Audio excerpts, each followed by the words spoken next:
कल्पना की सहायता से जो चीजें याद होती हैं वे ज्यादा लंबे समय तक याद रहती हैं बजाय रटने के। याद करने की प्रक्रिया में अगर हम कल्पना के कुछ नियमों का ध्यान रखेंगे तो हम ज्यादा बेहतर तरीके से याद रख पाएंगे। इन नियमों को याद करने के लिए आप बायोपीसियम्स का छोटा सा फॉर्मूला याद रख सकते हैं। यहाँ पर बायोपीसियम के B का मतलब है B फॉर बिग, I का मतलब मैं, O का मतलब है ऑड, P से पिक्चर, C से कलर, M से मूविंग और S से सेंसेस। यहाँ पर सबसे पहले हम बायोपीसियम्स के B को समझेंगे। B का मतलब है जब आप कल्पना या चित्र बनाते हैं कोई चीज याद रखने के लिए तो उस कल्पना या चित्र को बड़ा बनाने की कोशिश कीजिए, क्योंकि हमारा माइंड छोटी चीजों के बजाय बड़ी चीजों को ज्यादा आसानी से याद करता है। कभी कभी बहुत छोटी चीज को बहुत बड़ा दिखाने पर तथा बड़ी चीज को बहुत ही छोटा कर देने पर भी वह सूचना हमें याद रहती है, वह पिक्चर हमें याद रहता है। और एक कहावत भी है कि बिग इज बेटर। तो इस प्रकार कल्पना करने का पहला नियम यह है कि चीजों को बड़ा करके देखें। बायोपीसियम्स के I का मतलब होता है मैं। साइंटिस्ट कहते हैं कि 90% टाइम अगर हम कुछ खास नहीं कर रहे होते हैं तो हम खुद के बारे में सोचते हैं। खुद से जुड़ी हुई कोई भी चीज हमें जल्दी नहीं भूलती है। मान लीजिए मैं आपसे एक सवाल करूं कि आप अपने एक खास दोस्त की शादी में एकदम अच्छे से तैयार होकर गए। एक हफ्ते बाद आपका दोस्त आपको शादी की वीडियो देखने के लिए अपने घर पर बुलाता है। आप उसके घर गए और शादी की वीडियो देखते हैं। यहाँ मैं दावे के साथ कह सकता हूँ कि उस वीडियो में जहां जहां आप होंगे उस पार्ट को आप बहुत ही ध्यान से देखेंगे, जबकि शेष भाग में आपकी कोई खास रुचि नहीं होगी। इसलिए जब भी आप कुछ याद करने के लिए कल्पना करिए तो कोशिश कीजिए कि उस कल्पना में खुद को शामिल कीजिए, क्योंकि खुद से जुड़ी हुई चीजों को हम जल्दी नहीं भूल पाते हैं। बायोपीसियम्स के O का मतलब है ऑड, अजीब या अजीबोगरीब। मैं आपसे एक सवाल करूं, क्या आपको पुरानी बिल्कुल सीधी सादी तरह की फिल्में देखना पसंद है? नहीं ना, जिसमें सब कुछ बहुत साधारण ढंग से होता है। जाहिर सी बात है इस तरह की फिल्में बहुत कम लोग पसंद करते हैं। ऐसा क्यों? क्योंकि सामान्य एक माइंड का रूल होता है कि हम बहुत ही सीधी सादी सामान्य चीजें नहीं पसंद करते, बल्कि अजीबोगरीब चीजें हमें पसंद आती हैं। माइंड सामान्य चीजों के बजाय अजीबोगरीब चीजों को लंबे समय तक याद रखता है।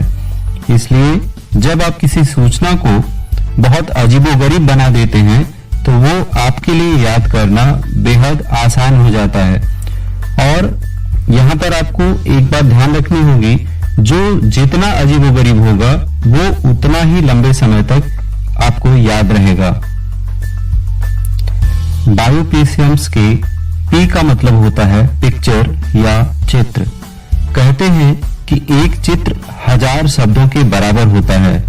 हमारा माइंड शब्द के बजाय पिक्चर को कई गुना ज्यादा याद रखता है। आपके साथ ऐसा जरूर हुआ होगा कि आप किसी व्यक्ति से मिले, उसका चेहरा तो आपको याद रहता है लेकिन नाम भूल जाता है, क्योंकि चेहरा पिक्चर होता है जबकि उसका नाम एक शब्द होता है। शायद ही कभी किसी के साथ ऐसा हुआ हो कि कोई किसी से मिला हो और उसका नाम तो उसको याद हो लेकिन चेहरा न याद आ रहा हो, क्योंकि जो हम देखते हैं वो हमें लंबे समय तक याद रहता है और जो हम सुनते हैं वो हम बहुत ही जल्दी भूल जाते हैं। Don't angry me. जो मैं बोलता हूँ वो मैं करता हूँ, और हाँ, जो मैं नहीं बोलता वो मैं डेफिनेटली करता हूँ। बायोपीसीएम्स के सी का मतलब होता है कलर या रंग। अगर मैं आपसे सवाल करूं, क्या आपको ब्लैक एंड व्हाइट टीवी में कुछ भी देखना पसंद है? तो जाहिर सी बात है, हम में से कोई भी आज के टाइम पे ब्लैक एंड व्हाइट टीवी में कुछ भी नहीं देखना चाहेगा। क्यों? क्योंकि हमारी माइंड को कलरफुल चीजें ज्यादा अच्छी लगती हैं। रंग से हम चीजों को ज्यादा सटीक तरीके से याद रख पाते हैं। जैसे अगर मैं आपको कहूं कि आप एक कार की कल्पना कीजिए और दूसरी तरफ एक दूसरी कल्पना के लिए मैं कहूं कि आप एक ग्रीन कलर की कार के बारे में कल्पना कीजिए, तो ज्यादा बेहतर पिक्चर ग्रीन कलर की कार का बनेगा। जब आप चीजों को एक अलग तरह का रंग दे देते हैं तो आपको याद करना ज्यादा आसान हो जाता है। बायोपीसीएम्स के एम का मतलब होता है मूवमेंट या गति। क्या आप कोई ऐसी फिल्म देखना पसंद करेंगे जिसमें कोई गति ना हो, स्पीड ना हो? जाहिर सी बात है, नहीं, क्योंकि हमारे माइंड को स्पीड या गति अच्छी लगती है। हमारा माइंड गतिमान चीजों को ज्यादा बेहतर तरीके से याद रख पाता है।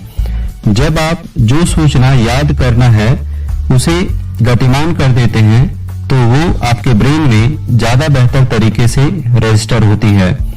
चलती फिरती चीजें देखना आपके ब्रेन को ज्यादा पसंद होता है।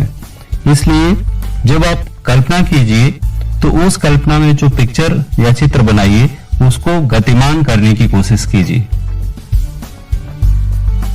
बायोपीसीएम्स के एस का मतलब होता है सेंसेस या इंद्रियों का अधिकतम प्रयोग। आंख, नाक, कान, त्वचा व जीभ 5 इंद्रियों की सहायता से कोई भी सूचना हमारे ब्रेन तक पहुंचती है। जैसे किसी एक कमरे में पहुंचने के कई अलग अलग दरवाजे होते हैं, उसी प्रकार से ब्रेन तक कोई भी सूचना पहुंचने के रास्ते हमारे सेंसेस होते हैं। कोई भी सूचना याद करने के लिए जब हम एक से अधिक सेंसेस का प्रयोग करते हैं तो वह हमें ज्यादा लंबे समय तक याद रहती है।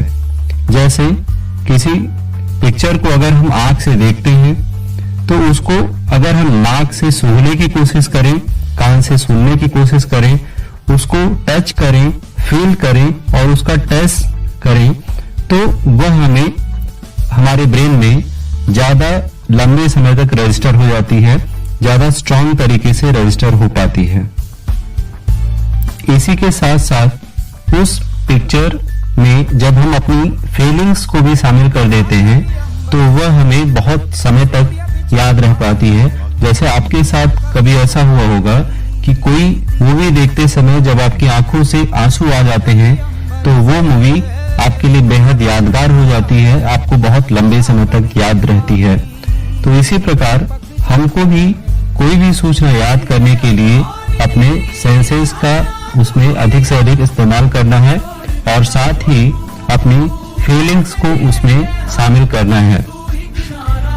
यहाँ यह बिल्कुल आवश्यक नहीं है कि कोई भी एक मूवी में हम कल्पना शक्ति के इन सारे नियमों को अप्लाई करें, लेकिन जहां तक हो सके जितने अधिक नियमों को हम अप्लाई करेंगे हम उतने बेहतर तरीके से याद रख पाएंगे।